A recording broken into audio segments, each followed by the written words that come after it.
UFC Fight Night Brunson versus Till, full card prediction, 11 fights on the entire fight card. Now, there has been a lot of cancellations on here. Now, Charles Jourdain, Lerone Murphy got canceled. Now it's Charles Jourdain, Julian Rosa. Jonathan Martinez, Nathaniel Wood is now going to be Jonathan Martinez versus Marcelo Rojo. Paul Craig, Alexander Gustafsson got canceled. Mark Diaz, Rafael Alves got canceled. Jack Shore and Said Nurmagomedov would have been an amazing fight. And then we had Jack Shore, Zviad Lazishvili. Now we have Lyodovi Sholinyan coming from the Ultimate Fighter on short notice. I believe 10 or 11 days notice right there. So interesting. A lot of cancellations on this fight card, as well as Tyler Santos, Mandy Bowman, which is now going to be Ariane Lipsky, Mandy Bowman right there. David Zawada, Sergey Gonzalez is now going to be David Zawada versus Alex Morono. So many cancellations. Ankalaev Uzumir is now on 267. Perez Schnell got canceled.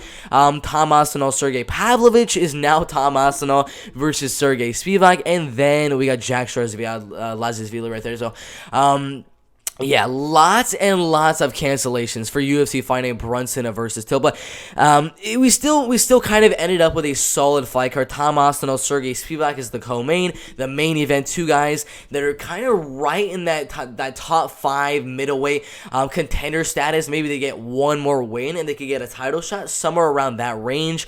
Khalil Roundtree, Modestas Bukauskas, a lot of really solid fights on here, but it would have been a lot more solid if all of these. I mean, so many cancellations. But it's still a good fight card. We're still going to do our full card prediction 6 days till the fights actually happen. So yeah, let's just get into our first fight on the fight card right here. This one is going to be in the bantamweight division. Jack Shore and Lyodovi Sholinyan in the bantamweight division. Lyodovi Sholinyan right there, coming off the Ultimate Fighter, which was a couple of months ago. He did pretty decently in the first fight, but in the second fight with Ricky Tercios, he got really outclassed in that one. I think it was a 3-rounder, so I believe he got 30-27 on that one, but he didn't really look too good in the striking, to be honest. His wrestling looked pretty decent. Got a couple of takedowns here and there.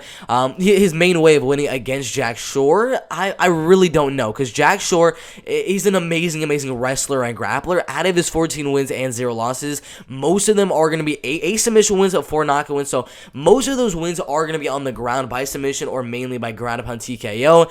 Lyodovi Sholinyan also has sort of the same strategy in going out there, looking for the takedown, looking for the ground pound right there, and then looking for the submission, but there's just no way I can see him doing that against Jack Shore. It's not going to happen. Even if he can get a takedown on Jack Shore is super good on his bottom. He has really good triangles on bottom, can transition the triangle to get that little body lock situation where you can kind of move to the side and then get right on the back end and then look for the rear naked.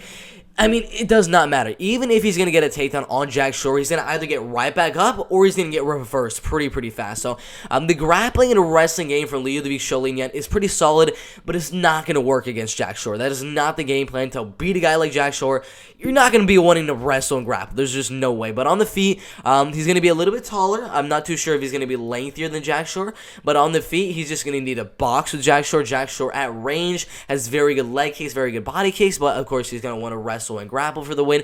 But on the feet, Lyodovic just needs to put on a lot of pressure, throw a lot of volume, and then defend the takedowns. Those are going to be the main ways he wins. Not allow that space for Jack Shore to land the kicks at range and just come forward with a lot of boxing combinations, defend the takedowns, keep the fight on the feet, and then win the fight by decision. Those are the main ways I do see Lyodovic Sholinyan winning the fight by.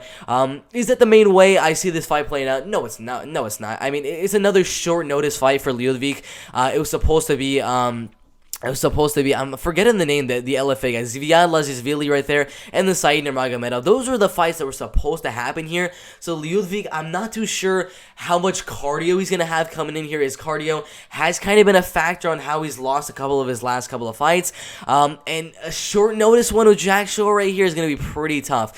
And I do think Jack Shore is going to be able to close that distance, clinch up with Lyodovic Sholinyan right here, body lock, trip takedown, or maybe a double leg takedown, whatever the case may be. I just think Jack Shore will be able to use that wrestling, use that grappling, and I'm gonna say a decision right here. Lyodovi Sholinian, I can see Jack Shore getting a submission. I can see him getting a ground upon TKO, but I have a feeling Jack Shore is just gonna control the fight on the ground to a 30-27. I would not be surprised if maybe we see a 30-26, but either way, I'm gonna go Jack Shore by a decision here. I'm not gonna be surprised if we see like a 30-26. I'm not gonna be surprised if we see another rear naked, but I'm gonna go decision. Lyodovik's pretty tough. He can withstand the ground and pound pretty good, and he's got pretty good submission defense. So I'm gonna go Jack Shore decision right here. But it's a very good fight in the bantamweight division right there.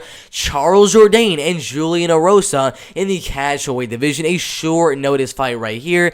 That is why it is in the catchweight division of 150 pounds. As Julian Rosa, I believe, took the fight 3 days ago, so around on 9 to 10 days of notice. He's going to be a little bit older at 32 years old, a lot more experience with 25 wins and 9 losses. The height and the reach advantage does go Julian Rosa as well. He's going to be around 3 to 4 inches taller in terms of height and have a 5.5-inch reach advantage, but this is going to be a very, very even fight. I do think it's going to be very, very 50-50. 78% are going Jourdain by knockout. The last fight, he showed a lot of power on Marcelo Rojo, knocking him out at the end of that third round, getting a draw on Joshua Coulibaly, fighting Andre Fili, split decision, knocking out Joo Choi right there. So he's got some really solid power in his hands. Has a really good left hook and overhand right as his opponents are coming in. But for this fight, it's not going to be the hands and the left hooks, the right hooks that are going to be what gets Charles Jourdain to win. It's going to be the kicks at range. The leg kicks, that right kick to the calf of his opponent, his body kicks, his front kicks, and then maybe a little bit of that left hook as his opponent's coming in, and that straight right. Sorry about that. But it's going to be just Charles Jourdain. How can he keep the fight at range and just keep on moving side to side, staying on the outside, landing those kicks, and he's just landing at range. That's how Charles Jourdain is going to need to get the win. It's going to be with the kicks earlier on, and at the end of the round, the second, and then the third round, that's where he's going to really start to pick up the pace, because it's going to be the later round and he's going to start boxing a lot more in those later rounds. But earlier on, it's going to be the kicking game of Charles Jourdain that I do think will give him the advantage. Julian Rosa needs to go out there, put on the pressure, put on that volume, and just come forward with boxing combinations over and over and over again. Not allow Charles Jourdain the space to land the leg kicks, land the body kicks, land his combinations, whatever the case may be, and just come forward and land your own combination. So it's a very, very close fight. The betting odds for this fight are going to be very, very close right here. Never mind, they're at minus 175 for Charles Jourdain, and then plus 150. I do think it's a very, very close fight, but I do think Charles Jourdain is going to land the more volume than Julian Rosa because of the kicks at range, and it has Julian Rosa is coming to the inside. Charles has a really good striking defense, and he's got that left hook that we just saw the last fight with Sung Woo Choi. Caught Julian Rosa with that left hook. Charles Jourdain also has a really good left hook and a good straight right hand. So I think he stays on the outside, counters Julian as he's coming in, and kicks at range for the decision win. Lots of people are going to say that that Charles Jourdain is going to get the knockout here. Fight goes the decision is plus 140. I'm gonna say decision right here. I can definitely see a knockout from Charles Jourdain. I can definitely see a knockout from Julian Rosa, but I am going to go Charles Jourdain winning that fight by a 30-27 decision. I think he wins the fight at range with the kicks and with the counters as Julian Rosa is coming in. So it's a really good fight, but my prediction is going to be a Charles Jourdain unanimous decision. Jonathan Martinez and Marcelo Rojo in the bantamweight division. Now, another short notice fight for Marcelo Rojo. He just keeps on taking these short notice fights, but it's going to be a little bit longer in terms of reach by 1.5 inches. And this fight, the main way Marcelo is going to win, pressure. That's what he needs to do. His nickname is the Pimple. He needs to go out there and look for that finish early in that first and second round. It's short notice, so usually when you take fights on short notice, your cardio isn't going to be the best. So it's gonna be the main way he's gonna win is gonna be in the early rounds in the first and second with that pressure and with the power that he does possess. Out of his wins, he does have 8 knockout wins, 6 submission wins, and only 1 fight going all the way. Out of the losses, 1 knockout loss, 4 submission losses, and 2 decision losses. But the pressure and the volume of Marcelo coming forward with just really big combinations and just trying to knock out Jonathan Martinez in the early rounds, that's exactly what he needs to do. But Jonathan does really really good at keeping his opponent at range because he has an amazing front kick to the body. That little push kick, front kick to the body that Jonathan Martinez does have allows him to kind of keep range on his opponents, not really allow them to put on the pressure, put on that volume that a guy like Marcelo Rojo will be wanting to do. He wants to use that pressure, use that volume, but with Jonathan Martinez, just keep on continuing to land that front kick to the body and just 1-2 at range. I feel it's going to be very, very hard for Marcelo Rojo to land and come to the inside and land those combinations, put on that pressure and volume, just because of Jonathan Martinez at range with the 1-2, with this right hook and with that front kick to the body. So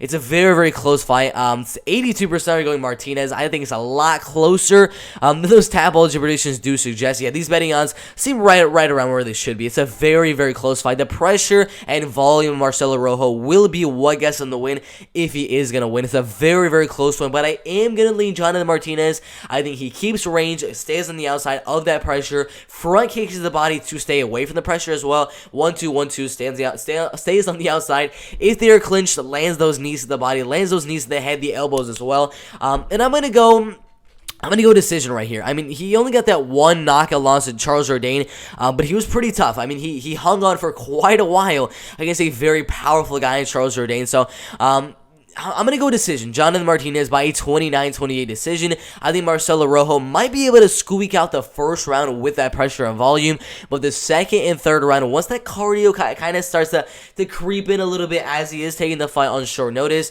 Jonathan will come back in the second and third. My prediction, Jonathan Martinez winning that fight by a decision right there, 29-28. Really good fight in the bantamweight division right there. Mandy Bowman and Ariane Lipsky in the flyweight division. Mandy Bowman, he's gonna be a little bit longer in terms of the reach right here by 3 inches. This fight is surprisingly gonna be a short notice one for Ariane Lipsky right here. But yeah, I'm going to go Jonathan Martinez by 29-28, unanimous decision right there. Really good fight in the bantamweight division right there. Yeah, but after that fight, we go to the women's flyweight division. Mandy Bowman and Ariane Lipsky in the women's flyweight division. Now, this fight is going to be another short notice fight for UFC Fight Night Brunson versus Till.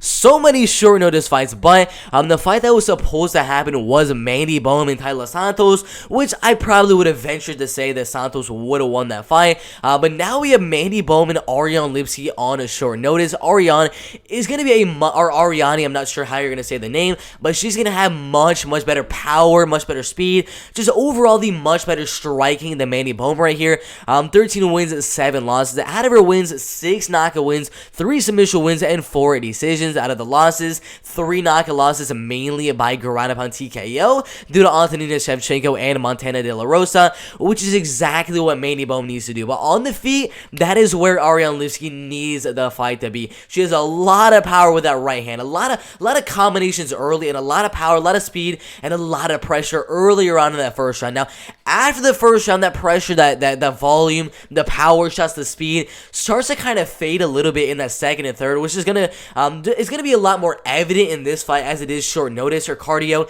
isn't gonna be as good in this fight as well, so I kind of think if the fight goes past the first round, I'm definitely gonna go Mandy Bowman winning the fight. But the main way I see Ariane Lipsky winning is gonna be in that first round because it is short notice. She needs to go out there earlier on and look for the finish because her cardio is not gonna be too good in those later rounds, and she tends to go out there, put a lot on the line in that first, a lot of pressure, a lot of power, and expend a lot of energy earlier on. So she needs that finish in the first round, coming out there, throwing power, throwing that speed, and looking for the knockout. But Mandy Bowman, I think, is going to keep the fight at range. 1-2, 1-2, front kicks to the body, leg kicks, as Ariane Lipsky is coming in. Put the right hand right here, defend the shot to Ariane, and keep on landing that left hook as Ariane is coming in.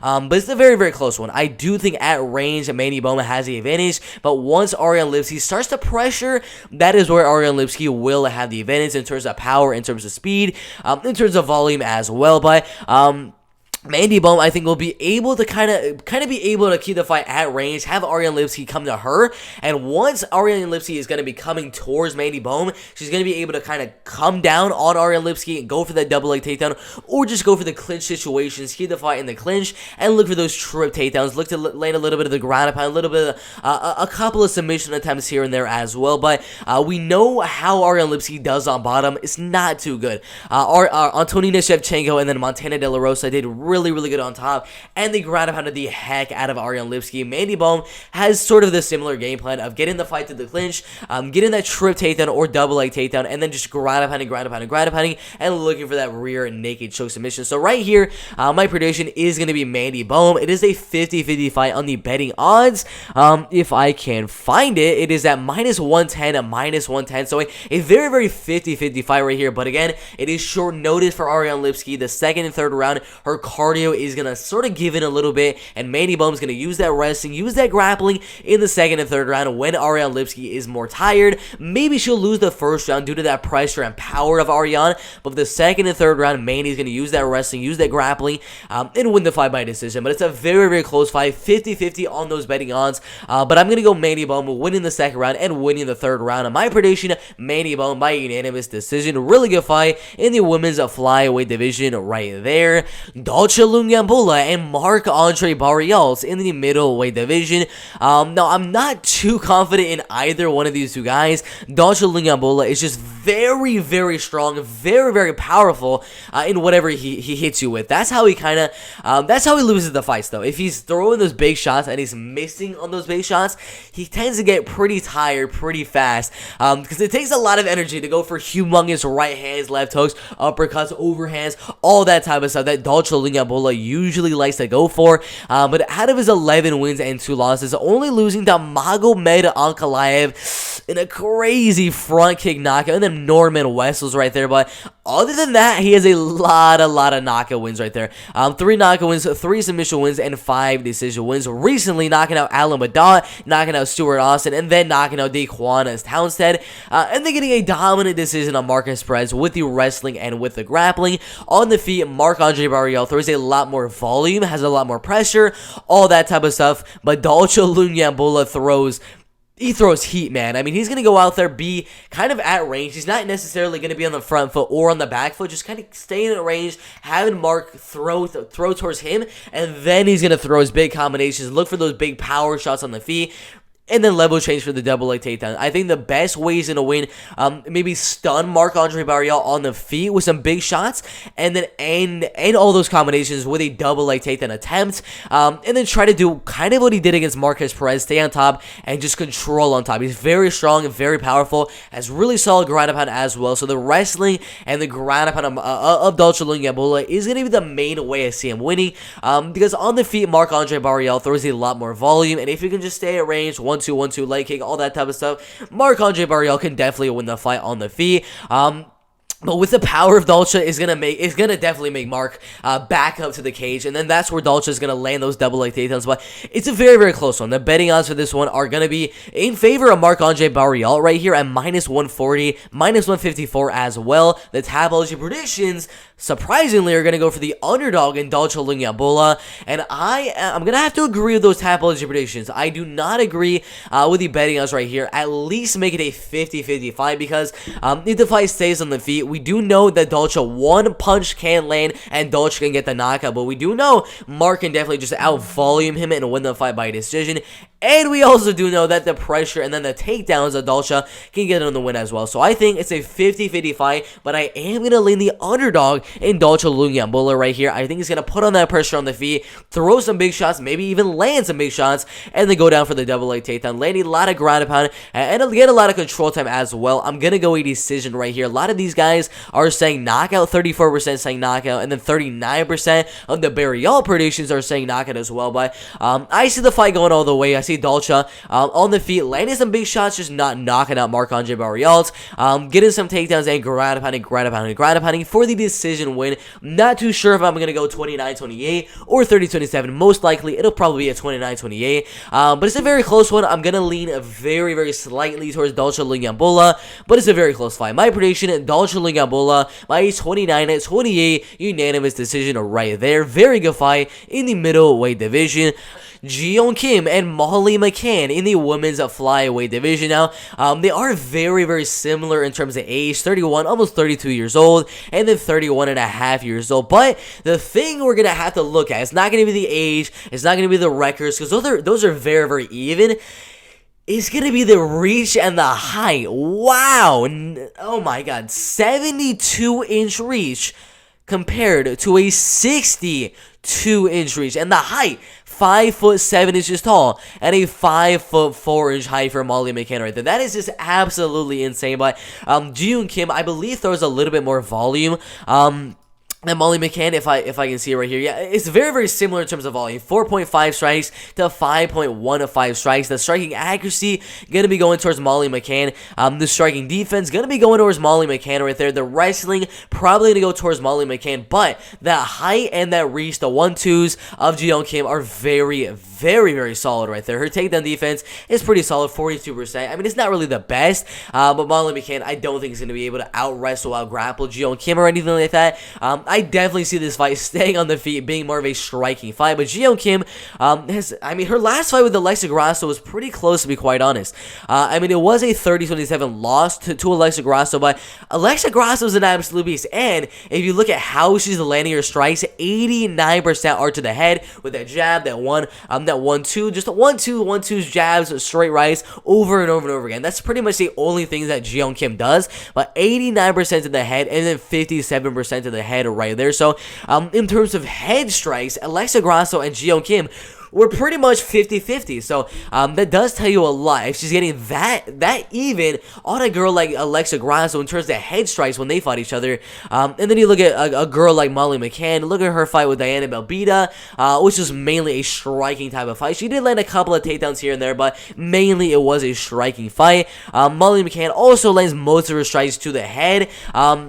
But for this fight, it's gonna be pretty tough landing those strikes in the head. She's gonna need to go out there, put on that pressure, put on that volume, close that distance. Because 72 inches and then 5'7" tall. She needs to close that distance, throw a buttload of volume, a buttload of pressure, and then mix in a couple of takedowns here and there as well. That is why it's a 50-50 one. Because if Molly McCann can close that distance, throw that volume, throw that pressure, and mix in the takedowns, she can probably win the fight. But if Jeon Kim can keep range and just keep on 1-2 and 1-2 and 1-2 and being that head hunter that she is, she's gonna win the fight. That is why, just like the betting odds have it, it is a 50-50 fight. It's very hard to lean one side or the other. Minus 120, minus 110, it's very, very close right here. But I am super slightly gonna lean Jeon Kim right here. If she was that close in the striking with a girl like Alexa Grasso, who we know is an amazing boxer, that's very, very impressive. So I see this fight with Molly McCann staying on the feet. If Molly can get the takedowns, that's what she needs to do to get the win. But I see the fight staying on the feet. Jeon Kim is staying in range and just 1-2 and 1-2 and staying on the outside and winning the fight by a decision. But yeah, very, very close fight in the women's flyweight division right there.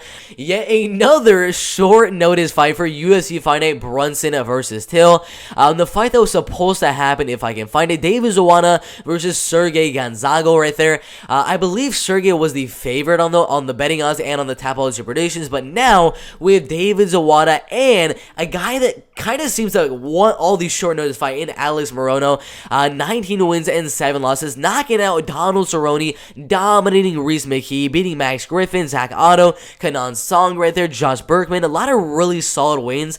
Nico Price, James Monsari right there, only losing to Cass Williams, Anthony Pettis. So he's been doing pretty solid inside the UFC. 6 knockout wins right there, 6 submission wins, 6 decision wins, and then 1 DQ win. I'm not too sure where that DQ came in. let's see, where was it? It might have been the Nico Price one. I'm not too sure where that DQ win came in, but he's got a lot of really good power in his hands. So does David Zawada. Both guys right here are pretty similar in terms of age at 31. Pretty much around the pretty much exact same age right there. 31 years old as of 1 month and 2.5 weeks ago right there. But there's going to be a little bit of a height advantage and a reach advantage for David Zawada, as well as maybe a little bit of a wrestling and grappling advantage for David Zawada. Not by much. It's very, very even. I'll give it very, very slightly towards David Zawada on the ground. But on the feet, David Zawada needs to keep range. 1-2, leg kick, leg kick, leg kick, body kick, all that type of stuff at range. That's how David, sorry about that, I had a burp. That's how David Zawada needs to win. At range with the leg kicks, with the body kicks, with the 1-2s, and maybe mixing a couple of takedowns here and there. That's how David Zawada needs to win the fight. But Alex Morono, the man's pressure, the man's volume is amazing.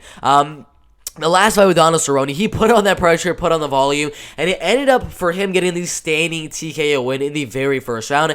That is exactly what he needs to do to win against David Zawada. Put that pressure, put on that volume, and look for the knockout in the clinch, or maybe land some big shots in the clinch, knock down David Zawada, and get that ground up on TKO. But Alex Morono, pressure, pressure, pressure, volume, volume, volume. Just come forward and just throw. You had a lot of success in the last fight with Donald Cerrone. Do the exact same thing and win the fight maybe by knockout. But David Zawada right here needs to do the exact opposite. Stay at range, leg kick, body kick, and as Alex Morono is coming in, land the takedowns and win the fight on the ground as well. But he also has a lot of power, so maybe we can see him countering Alex Morono as he's coming in with a big right hand to get in the knockout. But it's a very, very even fight. I do see it as a 50-51, giving Alex Morono maybe a slight edge. If I were to have to put betting odds on it, seeing as it is a short notice fight for Alex Morono, I would probably peg Alex Morono around -135, -145, somewhere around that range. I mean, having him at around a -200 favorite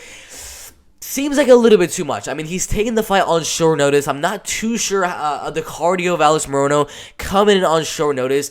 But again, I'm still going to go Alex Morono. I think he has that pressure, has that volume, is going to come forward, put that pressure and volume on David Zawada, and maybe, just maybe get the knockout. But I do think the fight will go all the way. My prediction, Alex Morono pressuring and voluming and winning the fight by unanimous decision. Really good fight in the welterweight division right there. Luigi Vendaramini and Paddy Pimple in the lightweight division. Now, this is going to be an amazing, amazing fight. I've been waiting for this debut for quite a while, man. Paddy Pimple, 16 wins and 3 losses. A little bit taller in terms of height, and I'm not too sure about the reach. I really don't know. I don't know why it doesn't show right there, but his record is very, very solid. Only losing to Soren Bach right there, who's a very, very solid fighter, beating Julian Rosa and then losing to Nad Narimani. Nad Narimani, losing to him is not a bad loss.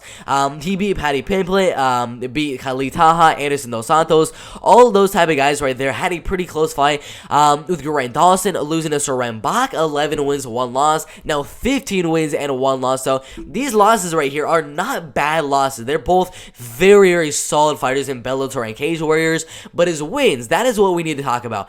8 submission wins, 4 knockout wins, and 4 decision wins. On the feet, he's got good kicks at range, leg kicks, body kicks, front kicks, all that type of stuff. Stays on the outside and eventually finds a way to level change, go for that double leg takedown, clinch up, and get the trip takedown in the clinch as well. Or on the feet, if he wants it to be a striking fight, he just comes forward and throws a volume. I mean, every now and then, we don't see it too often, but he gets his opponent back to the cage and just starts throwing, man, and then goes down for that double leg takedown. But for this fight with Luigi Vendaramini and Paddy Pimple, Luigi needs the fight on the feet. He has good BJJ, has good submissions on the bottom as well, but on the feet, he's got the power, amazing, powerful right hand, crazy right high kick as well, decent left high kick, but mainly with that right high kick to the face, absolutely powerful. That right hand is also very, very powerful, as we saw in the last fight with Ferzian. But this fight, Luigi needs to keep the fight on the feet, defend the takedowns, throw a lot of pressure. Just come forward on Paddy and throw, land that right hand, land that high kick, and just start throwing. That's the main way Luigi's going to win. It's probably going to be in the early rounds by knockout with a head kick or with a big right hand, because in the later rounds, Paddy Pimble is just going to come forward, clinch up, take it down over and over and over again,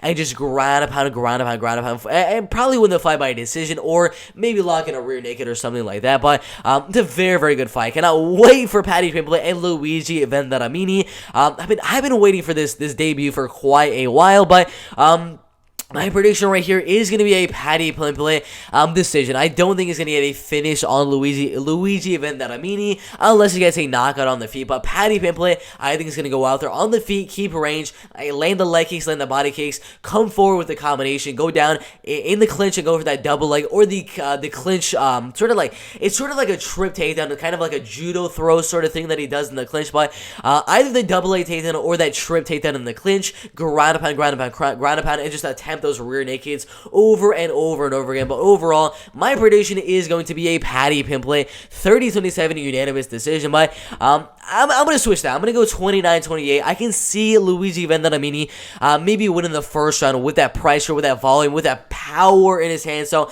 I'll go the first round towards Luigi Venturamini and the second and third round towards Paddy Pimble. So yeah, 29-28 unanimous decision for Paddy Pimble right there. Really good fight in the lightweight division.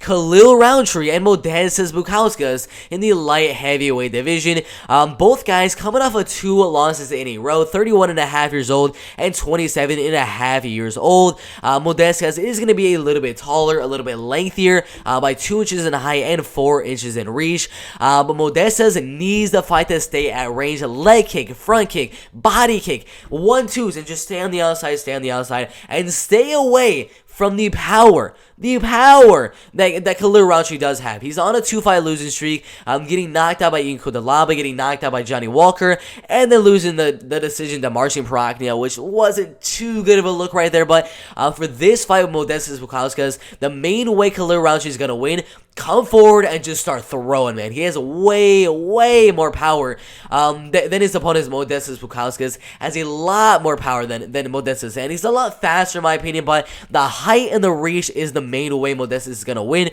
He uses that height, uses that reach to kick at range, 1-2 at range, to just stay on the outside. So that's the main way I see Modestas winning. Stay on the outside, 1-2 in, leg kicking, body kicking, front kicking, and just winning the decision on points on the judges' scorecards. But Khalil, the main way I see him winning is going to be in the first or second round, coming forward with a big right hook and straight left down the middle.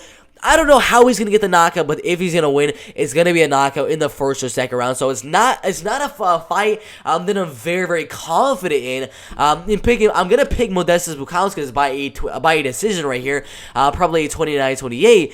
But again, I'm not very confident in this one. I mean, 68% going Bukauskas, 32% going Roundtree.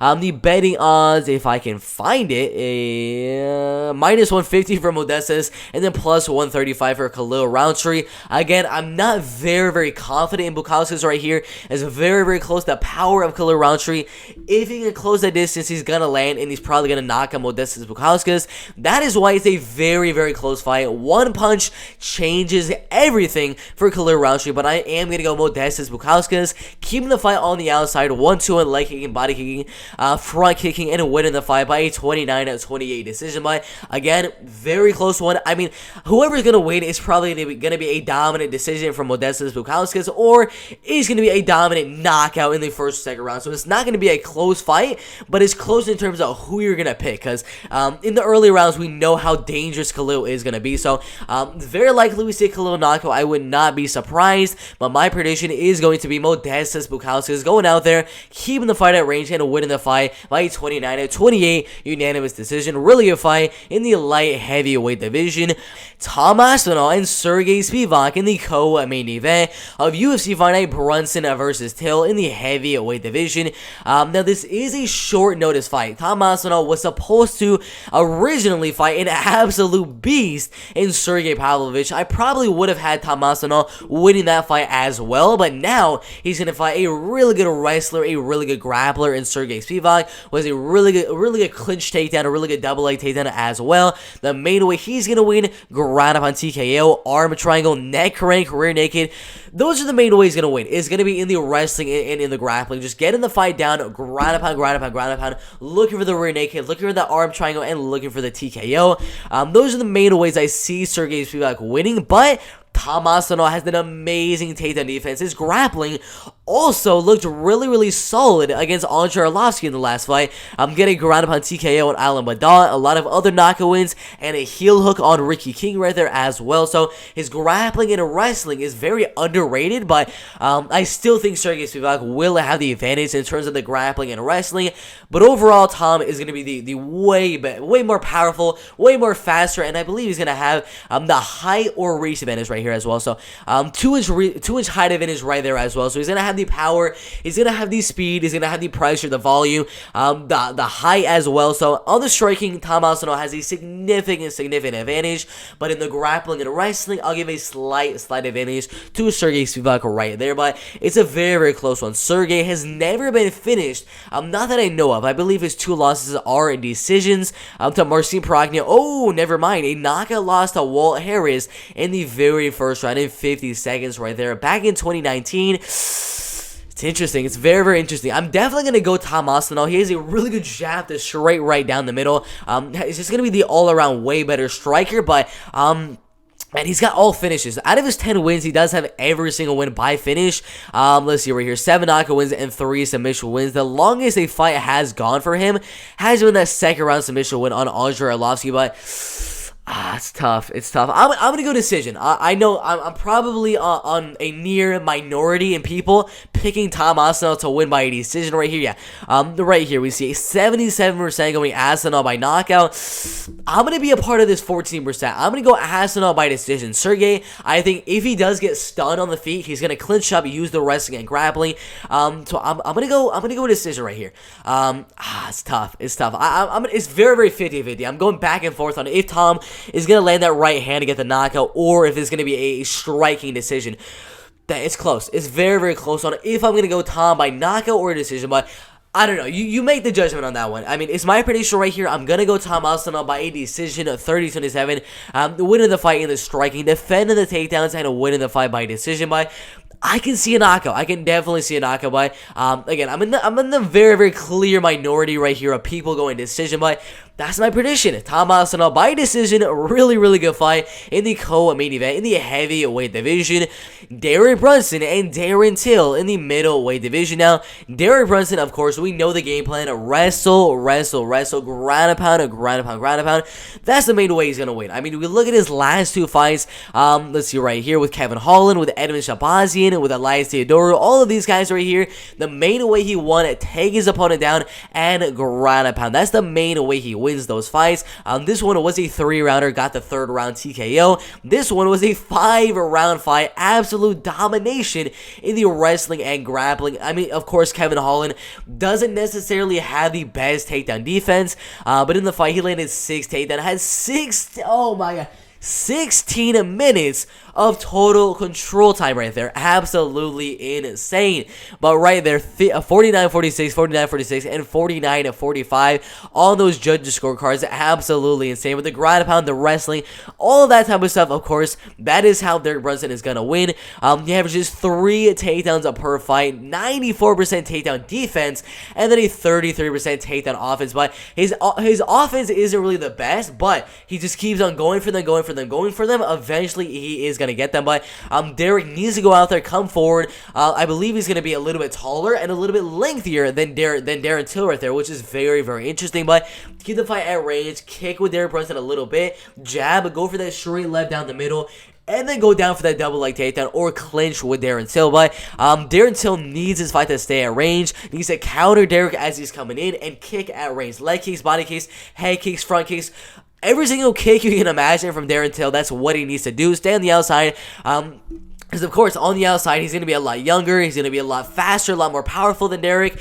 To keep the fight on the outside and just strike with Derek Brunson. Do not let Derek close that distance and clinch with you, because if that happens, Derek Brunson is going to win the fight. But Derek needs to get the fight at range as Derek is coming in to land the takedown or to land that straight left that he usually likes to land. That's when Darren Till really needs to counter Derek Brunson coming in and just keep on moving on the outside and win the fight at range. If Darren Till is going to win the fight, I do think it's probably... It's probably going to be a knockout win as Derek Brunson. He has been knocked out quite a bit in his professional MMA career. Head kick knockout on Ronaldo Souza. Knee knockout on Israel Adesanya. Head kick knockout win.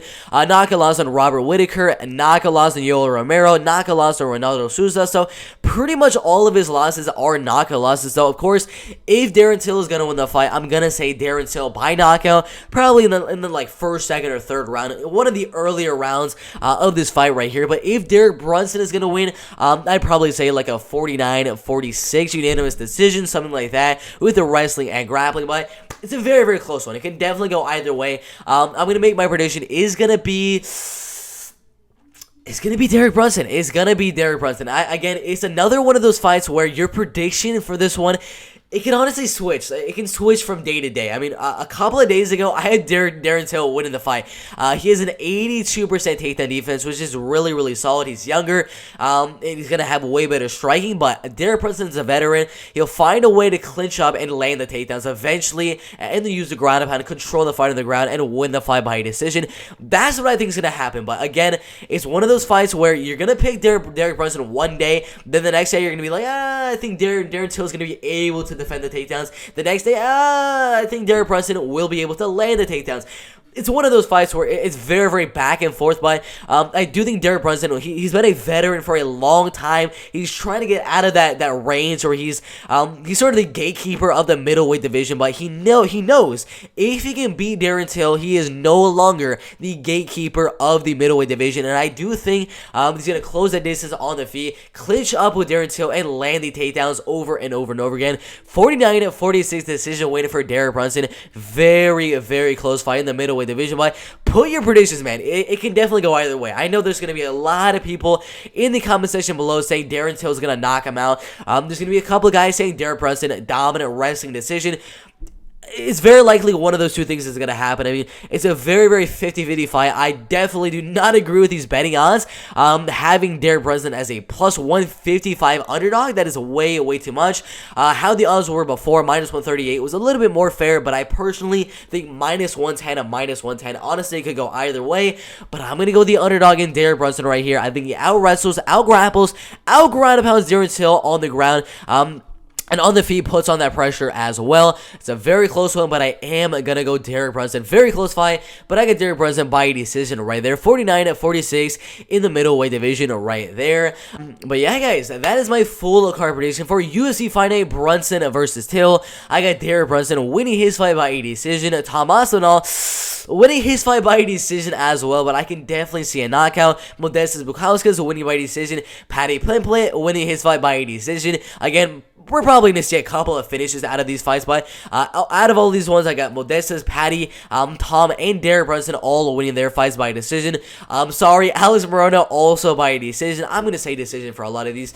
Jion Kim by a decision. Dolce, I'm sorry, guys, by a decision. Mandy Bohm, oh my god, am I going to say decision for all of these? Mandy Bohm by a decision. Jonathan Martinez by a decision. Oh my god, Charles Jourdain by a decision, Jack Shore by a decision.